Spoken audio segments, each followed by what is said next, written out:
Uttaranchal University, Dehradun, NAC A+ accredited university. Hello Ram గారు. Hi నారాజు. Happy మనీలో third episode అండి. So previous వీడియోలో money scripts అనేవి మనల్ని ఏ క్యారెక్టరిస్టిక్స్ కింద కట్టి పెడతాయి అని చెప్పేసి, అంటే మనం ఎక్కడ ఆగిపోతాము, ఏ విధంగా మన సైకాలజీ బిహేవ్ చేస్తే మనీ పట్ల మనం ఏ విధంగా ముందుకెళ్లకుండా ఆగిపోతాం అని చెప్పడానికి మనీ స్క్రిప్ట్స్ అనేది ఒక బేసిక్ పాయింట్ చెప్పారు. ఇందులో ఎక్స్ట్రీమ్ చెప్తానన్నారు.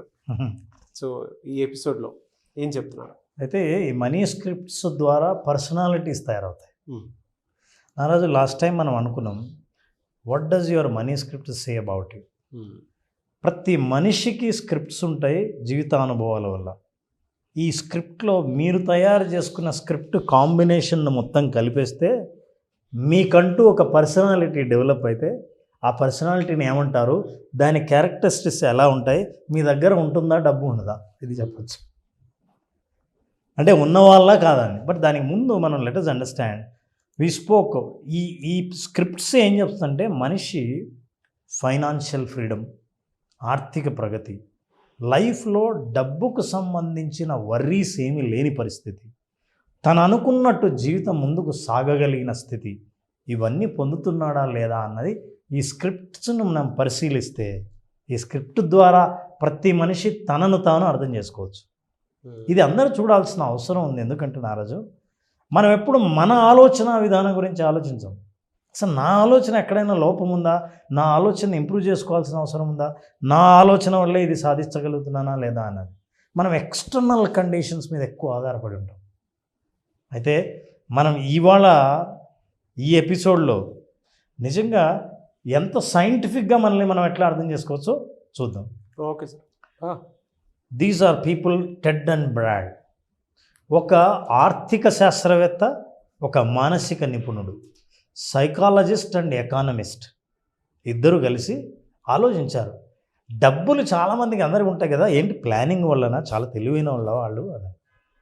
పోనీ వాళ్ళ ఆలోచన విధానం ఎట్లుంటుంది అని. ఈయనేమో ఆలోచన విధానం చేస్తుంది సైకాలజిస్టు, అతనేమో డబ్బుల ప్లానింగ్ గురించి మాట్లాడుతున్నాడు. వాళ్ళిద్దరూ చాలా కాలం పాటు చర్చిస్తే వాళ్ళకి అర్థమైంది ఏంటంటే సైకాలజీకి మనీ ప్లానింగ్కి చాలా సంబంధం ఉంది, దగ్గర సంబంధం ఉంటుంది. అంటే ఆర్థిక నీ ప్రగతి, నీ డబ్బు. ఇప్పుడు చాలామందిని మనం చూసింటాం నారని, డబ్బులు ఉండి కూడా లేనట్టున్న వాళ్ళు, లేకుండా కూడా ఉన్నట్టున్న వాళ్ళు. అసలు ఏది కరెక్ట్ అన్నది కాకుండా ఇది ఆలోచన విధానం వల్లే వస్తుంది అని కొన్ని లక్షల మందిని ఇద్దరు కలిసి స్టడీ చేశారు. వాళ్ళ ఆలోచనలు, వాళ్ళ నమ్మకాలు, వాళ్ళ విలువలు, వాళ్ళు ఖర్చు చేసే పద్ధతి, వాళ్ళ డబ్బు గురించి, వాళ్ళ జీవితంలో వాళ్ళ అభిప్రాయాలు, ఇట్లాంటివన్నిటిని స్టడీ చేశారు. ఒక పెద్ద రీసెర్చ్ తర్వాత what they understood is that your believes on money will tell your financial outcome. డబ్బు మీద ఉన్న నీ నమ్మకం, నీ అభిప్రాయం ఏదైతే ఉందో అదే నీ ఆర్థిక ప్రగతిని నిర్ణయిస్తుంది. ఇవాళ నువ్వు రిచ్గా ఉన్నావంటే అర్థం ఏంటంటే, మనం ఏం పర్వాలేదు, పోయినా పర్వాలేదు. కొంతమంది అంటారు చూసారా, ఏదన్నా ప్రమాదం, ప్రాణం పోతే మళ్ళీ వస్తుందా, డబ్బులు పోతే మళ్ళీ సంపాదించుకోవచ్చు, ఇది నమ్మకం. ఎట్లా పోగొడతారా అంత డబ్బులు, నేను నీ తమాషా అనుకున్నావా, ఎట్లా చెట్లకు కాసిందా అంటే డబ్బుకి ఎంత, నీ మాటల్లో దేనికి ఇంపార్టెన్స్ ఇస్తున్నావో, ఏది ముఖ్యమైందని నీకు అర్థమవుతుంది. సో నీ ఒపీనియన్ ఏదైతే ఉందో ఆ సమయానికి దేవుడు ఇవ్వకపోతాడా అనే నమ్మకం ఉంటుంది. అమ్మో, నాకు అస్సలు తలుచుకుంటే భయం వేస్తుంది తెలుసా, ఎంత ఇన్స్టాల్మెంట్ ఉందా, వడ్డీ పెరిగిపోతుంది, అస్సలు నేను ఆ ఆలోచన వచ్చిందో శరీరమే కంపించిపోతుంది. డబ్బు గురించి వచ్చిన నీ ప్రతి ఆలోచనే ఇప్పుడు ఏమవుతుంది, ఎందుకు ఇట్లా అంటే డెసిషన్స్ కూడా దాని మీద ఆధారపడి ఉంటాయి. ఇంత కంపించిన వాడిని నేను ఫర్దర్ అప్పు చేయగలనా? మీరు చెప్పిన 4 క్యారెక్టరిస్టిక్స్, అంటే మీరు చెప్పిన క్యారెక్టరిస్టిక్స్ ఒక మదర్లో చూడగలుగుతాము. అంటే నేను అనేది క్యారెక్టరిస్టిక్స్ మీరు 4 చెప్పారు. డబ్బు ఏమైనా చెట్లకు కాస్తున్నాయని చెప్పి ఇంట్లో 4 క్యారెక్టర్సే ఉంటారు, 4 మాట్లాడుకుంటారు. తల్లి ఆ పాయింట్లో ఉండొచ్చు, అంటే డబ్బు విలువ ఎక్కువ తెలిసి ఉండొచ్చు. ఇంకొకరికి ఆ టైంకి దేవుడే ఇస్తాడులే అనేటువంటి ఆలోచన తండ్రికి ఉండొచ్చు. లేదా ఇద్దరు పిల్లల్లో మీరు ఇందాక చెప్పినట్లు కొంతమంది డబ్బుకే ఎక్కువ ఇంపార్టెన్స్ ఇచ్చేటువంటి వాళ్ళు ఉండొచ్చు, కొంతమంది మనిషికే ఎక్కువ ఇంపార్టెన్స్ ఇచ్చేటువంటి వాళ్ళు ఉండొచ్చు. బట్ ప్రతి ఇంట్లో ఉంటాయి క్యారెక్టర్స్ ఉంటాయి. డెఫినెట్గా క్యారెక్టర్స్ కాదు, ఈ ఆలోచనలు ఉంటాయి. ఉంటాయి ఉంటాయి. ఇవన్నీ స్క్రిప్ట్స్. ఈ స్క్రిప్ట్స్ అన్నీ మనీ ఊన్స్ నుంచి వచ్చినవి. వా. సో మనం మాట్లాడుకున్నది ఏంటంటే exactly what are the destructive kinds of mind sets. అసలు మనీని మొత్తం పగలగొట్టే డిస్ట్రక్టివ్ మైండ్ సెట్స్. ఎందుకంటే నీ డబ్బుకు సంబంధించినవి, సంపాదనకు సంబంధించినవి, ఈ ఆలోచనలు ఏదైతే డిస్ట్రక్టివ్గా ఉంటాయో అట్లా డిస్ట్రక్టివ్ మైండ్ సెట్స్ ఏంటో, ఆ మైండ్స్, పర్సనాలిటీస్ రీసెర్చ్ ద్వారా ఎలా బయటపడ్డాయో అవి తెలుసుకుందాం. Sure sir. తెలుసుకునే ముందు this is the order Nagaraj. Money mind sets ఏంటంటే నెంబర్ 1 ఫ్లాష్ పాయింట్స్. నీ బాల్యం నుంచి నీ జ్ఞాపకాల్లో నిలబడిపోయిన విషయాలు ఫ్లాష్ పాయింట్స్. కొన్ని కుటుంబాలు ఇంట్లో ఏదైనా సరుకులు లేకపోతే పోయి చిన్న కిరాణా కొట్టుకెళ్ళి అప్పులు తీసుకొస్తారు. నా లైఫ్లో చిన్నప్పటి నుంచి అప్పులు తీసుకురావడం, సరుకులే చూశానన్న వ్యక్తి ఎప్పుడైనా సరే కొనాలంటే అప్పే చెయ్యాలి, క్యాష్ ఇచ్చి కాదు అన్న ఆలోచనే లేకపోవచ్చు. అది ఫ్లాష్ పాయింట్గా నిలబడుతుంది. ఇట్లాగే ఎన్నో ఇందాక మనం చెప్పిన సినిమా కథలు కావచ్చు, మనం చెప్పుకుంటున్న కథలు కావచ్చు, ఏదైనా కావచ్చు. సో ఫ్లాష్ పాయింట్స్, ఆ ఫ్లాష్ పాయింట్స్ వల్లే మనకు మనీ స్క్రిప్ట్స్ ఏర్పడతాయి. ఈ మనీ స్క్రిప్ట్సే ఫైనాన్షియల్ బిహేవియర్స్ నిర్ణయిస్తాయి. ఈ ఫైనాన్షియల్ బిహేవియర్సే మన స్థితిగతుల్ని నిర్ణయిస్తాయి. అయితే ఇప్పుడు నా స్థితిగతి ఇలా ఉందంటే నా ఫైనాన్షియల్ బిహేవియర్ వల్లే. ఈ బిహేవియర్ ఎందుకు ఏర్పడిందంటే మనీ స్క్రిప్ట్స్ వల్ల. ఈ మనీ స్క్రిప్ట్స్కి కారణం ఫ్లాష్ పాయింట్సే. వీటన్నిటి నేను ఎట్లా కరెక్ట్ చేయాలని తెలుసుకోవడం అనేది మనం ఒరిజినల్గా మన ప్రేక్షకులకు ఇవ్వబోయే ప్రోగ్రాంలో చెప్పేవి.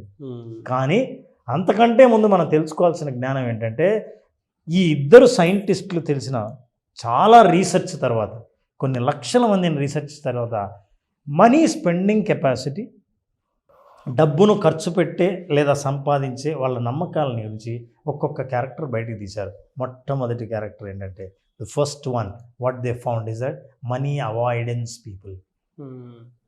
వీళ్ళు డబ్బు నా కొద్దీ పాడు డబ్బు అనేది ఫస్ట్ క్యారెక్టర్. నాకు డబ్బు వద్దు, డబ్బు దూరంగా ఉంటా, డబ్బు సంపాదించండి, ఇంతే చాలు, మనకెందుకు రా ఊరికి డబ్బులన్నీ, అయినా డబ్బులు సంపాదిస్తే దాన్ని కాపాడుకోవడం పెద్ద ప్రాబ్లం. వీళ్ళందరూ మనీ అవాయిడెన్స్ వాళ్ళు ఎలా మాట్లాడతారు? నెంబర్ 1 రిచ్ ఆర్ వాళ్ళ నమ్మకాల్లో వాళ్ళ స్క్రిప్ట్స్ ఏంటంటే డబ్బులు ఉన్నవాళ్ళు బాగా ఆశపోతులు, బాగా ఆశ ఉంటేనే డబ్బులు సంపాదించాలి, మనకేమంత ఆశ లేదురా. అది చెప్పినప్పుడు అవతల వాళ్ళకి ఏమనిపిస్తుందంటే సార్ చాలా మంచివాడు, ఆశ లేదు. అయితే ఏది కరెక్ట్ ఏది కాదని నేను చెప్పట్లేదు, అంటే స్క్రిప్ట్స్ ఎలా ఉంటాయని ఇట్లా అనుకునే వాళ్ళు ఖచ్చితంగా ఉంటారు కదండి. బాగా డబ్బు సంపాదించిన వాడు ఇతరులను బాగా ఉపయోగించుకున్నాకే డబ్బులు సంపాదించగలుగుతాడు. అంటే ఇతరులను వాడుకొని అప్పుడు కానీ సంపాదించలేరు. నువ్వు కూడా సంపాదించాలంటే ఎవరినైనా వాడుకుంటేనే. అదే ఒక script. Good people don't care money. నిజంగా మంచివాళ్ళు అయితే డబ్బుల్ని అస్సలు పట్టించుకోరు, డబ్బులకు విలువ ఇవ్వరు, మనుషులకు విలువ ఇస్తారు. వాళ్ళు మంచివాళ్ళు. మంచివాళ్ళు ఎప్పుడు డబ్బులకు అంత విలువ ఇవ్వరు. స్క్రిప్ట్. Money corrupts. మీ దగ్గర మనీ ఉందా నువ్వు చెడిపోతావు, డబ్బులుంటే నిన్ను చెడగొడుతుంది, నాశనం చేస్తుంది, అన్నదమ్ముల మధ్య గొడవలు పెడుతుంది. ఇది డబ్బు, ఇది స్క్రిప్ట్. వీళ్ళందరూ మనీ అవాయిడెన్స్ కేటగిరీ కిందకి వస్తారు. వాళ్ళందరినీ స్టడీ చేస్తే మనీ గురించి మీ ఉన్న అభిప్రాయాలు ఏంటి, మీ స్క్రిప్ట్స్ ఏంటి అని చూస్తే వాళ్ళ మనీ స్క్రిప్ట్స్ ఇవి. More money is always dangerous. ఇంకా కొంతమంది చెప్తారు more money more dangerous, less money less dangerous, no money no dangerous. ఈ కేటగిరీగా ఉందండి, వెరీ సూతింగ్. సో ఈ మొట్టమొదటిది అంటే మనం మాట్లాడుకోబోయే మొత్తం ప్రపంచమంతా కూడా డబ్బు అని మాట్లాడేవాళ్ళు, డబ్బు ఉన్నవాళ్ళు, లేని వాళ్ళు, సంపాదిస్తున్న వాళ్ళు, ఆశపడుతున్న వాళ్ళు, ఆకర్షించాలనుకున్న వాళ్ళు ఎవరైనా సరే మనం మాట్లాడుకునే 4 క్యారెక్టర్స్ కిందికి వస్తారు. మనం ఈరోజు మొదటి క్యారెక్టర్ గురించి మాట్లాడుతాం. సో ఈ ఎపిసోడ్లో డబ్బొద్దు, నాకొద్దు, నాకు అవసరం లేదు, ఏదేంట్రా నువ్వు కష్టపడి అందరూ వెళ్తున్నారు, నువ్వు ట్రై చేయొచ్చు కదా ఈ బిజినెస్ అంటే, మనకెందుకు, ఉన్నది చాలు. మీకు తెలుసా చాలామంది వాళ్ళల్లో జాబ్ చేసేవాళ్ళు ప్రమోషన్ రిజెక్ట్ చేసిన వాళ్ళు. ఎవరికైనా సరే వ్యాపారంలో ఇంకా కొంత పెట్టుబడి పెడితే, కాస్త అప్పు చేస్తే ఈ వ్యాపారాన్ని లెవెల్ని పెంచవచ్చు అంటే అక్కర్లేదనుకునేవాళ్ళు. షాపులో ఒక ప్రోడక్ట్ అమ్ముడవుతుందంటే ఖచ్చితంగా 8 గంటలకు మూసేవాళ్ళు. ఎంత డిమాండ్ ఉన్నా సరే 8 o'clock దే విల్ క్లోజ్. ఇవన్నీ మనీ అవాయిడెన్స్ వాళ్ళ పరిస్థితి ఎట్లుంటుంది Naraju. This is very important. ఈ అవాయిడెన్స్ వాళ్ళ ఆర్థిక స్థితి ఎలా ఉంటుంది? వాళ్ళకి యాక్చువల్గా ఇన్కమ్ చాలా తక్కువ ఉంటుంది. తక్కువ ఆదాయం ఉన్న వాళ్ళు ఆలోచించేది డబ్బొద్దు అనేవాడు. డబ్బొద్దు ఉన్నవాడు బాగా ఉన్నవాడు కాదు. రెండోది సింగిల్ అండ్ లెస్ ఎడ్యుకేషన్. పెద్ద కుటుంబం ఉండి బాధ్యతలు ఉన్నవాడు కాదు. ఎడ్యుకేషన్ కూడా వీళ్ళకి చాలా తక్కువ ఉంటుంది. బాగా ఎడ్యుకేటెడ్ కాదు. And lower net worth. మనిషి యొక్క నెట్ వర్త్ చూస్తే చాలా లో ఉంటుంది. ఇతను దేనికి పనికి వస్తాడు? ఏం కాంట్రిబ్యూట్ చేస్తాడు సొసైటీకి? ఇందువల్ల ఏం ప్రయోజనం? నిన్ను నేను హైర్ చేస్తే ఒక ఎంప్లాయీగా నీ వల్ల నాకు ఎంత ప్రయోజనం ఉంది అని ఆలోచన చేస్తే వాళ్ళ నెట్ వర్త్ చాలా తక్కువ. పోనీ నీ ఆస్తులు, నీకున్న కారు, నీకున్న బంగ్లాలు, నీకున్న డబ్బు, నగలు ఇవన్నీ చూస్తే కూడా చాలా zero. So net worth of individual and also their assets చాలా తక్కువ ఉంటాయి. మనీ డిజార్డర్స్ అంటే స్క్రిప్ట్స్ చెప్పాం కదా, అది వద్దు, ఇది వద్దు, ఇది అయితే చెడిపోతారు, ఇట్లయితే ఇట్లా ఉంటుంది అని ఈ డిజార్డర్స్ కలిగి ఉంటారు.